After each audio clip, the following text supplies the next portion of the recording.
Welcome back guys, another Build Wars video for you, and I believe some of you are very curious about the new 100 blades. So today let's see what we can do with the updated version. 100 blades was always a decent elite, easily meta even before the update, since it has a really nice spiking ability, decent single target damage, and we could very easily use out the extra damage with skills like Sun and Moon Slash or Whirlwind Attack. Now, if somebody wouldn't know, the last skill update was very generous with the warriors. I mean, look at this picture. The table on the top is what we used to have. The table at the bottom is what we do have now. At 16 swordsmanship, we used to deal an extra 26 slashing damage whenever attacking with a sword. Now we do 37 damage with each attack. And if you do the math, this is a more than 40% increase. Crazy huge buff. And if this wouldn't be enough, look at the recharge times. From 25 to 20 seconds, almost per 100 blades now. The 5 seconds period when the skill wears off is like nothing, you will hardly notice it. I'm not saying that you should delete your VOS dervish and create a warrior immediately, but this new 100 blades is scary.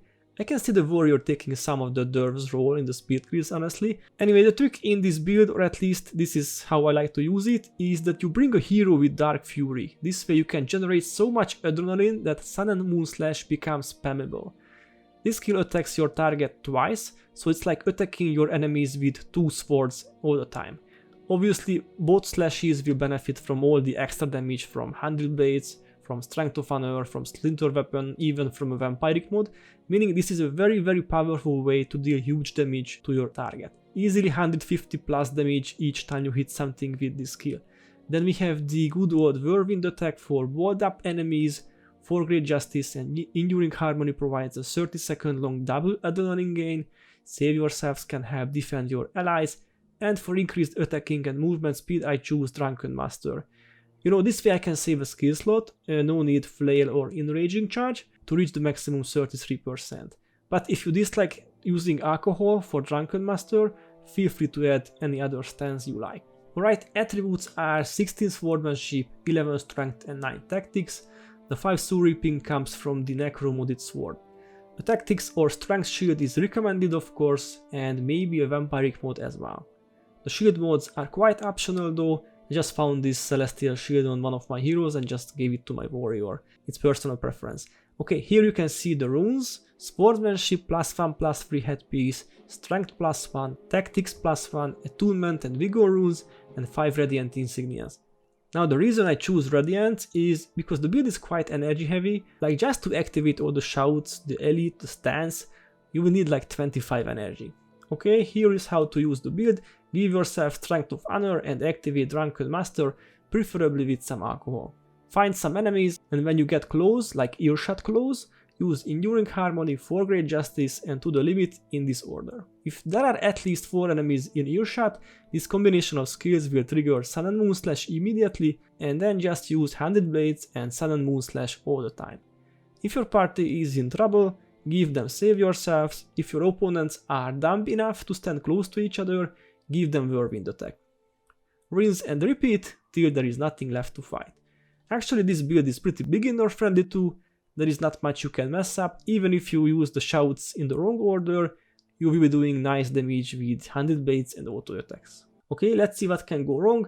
Blind, anti-melee hexes, blocking skills, the usual stuff. However, the build isn't really vulnerable to the most casual stuff, like no key skills that can be interrupted or enchants that can be stripped. Anyway, I've already mentioned 2 useful hero skills, Strength of Honor and Dark Fury, and there are others too. Weapon spells like Splinter Weapon is also highly recommended, gives you even more AoE damage. Crooked Armor can help a lot too. The damage from 100 blades respects armor, and if you are fighting foes which have physical resistance, you will definitely feel the difference. Judge's Insight can also be a good option, or even more armor penetration, or even Enduring Harmony on a hero to save 1 skill slot in your build. Like always, there are some variants of the build. However, this time there are not too many. Honestly, I wouldn't get rid of most of the skills, maybe change Save Yourselves if your party doesn't need the extra defense, or Enduring Harmony if your heroes have that.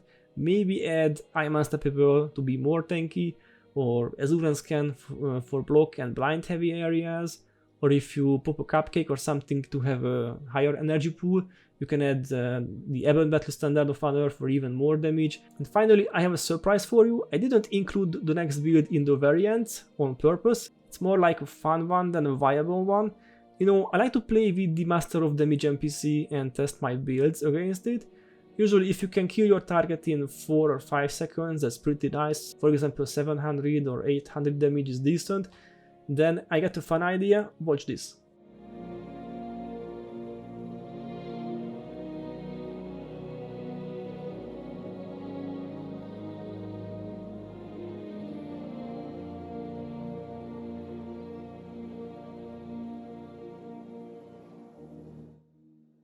$4,416 damage in 7 seconds. Now, before you think that this is the new meta and this is what I want to do as well, wait a second and let me explain. So there are way too many requirements to meet. First of all, you need arcane mimicry to copy another warrior's elite skill. Okay, then it must be Skullcrack.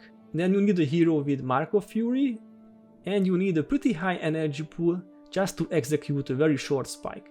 So after 5 seconds Mark of Fury ends, after 20 seconds you lose the copied Skullcrack. So it's a fun show off, but it lives for a very short time, and that's all. I don't see how we could implement this in actual gameplay. Anyway, I thought I would share this because it's pretty fun and probably the highest damage that you can do on the Master of Damage NPC with just one character and some hero help. Guys, this was my 100 Blades guide, very meta category, probably the best spiker build at the moment. Hope you like this one, thanks for watching and see you in the next video.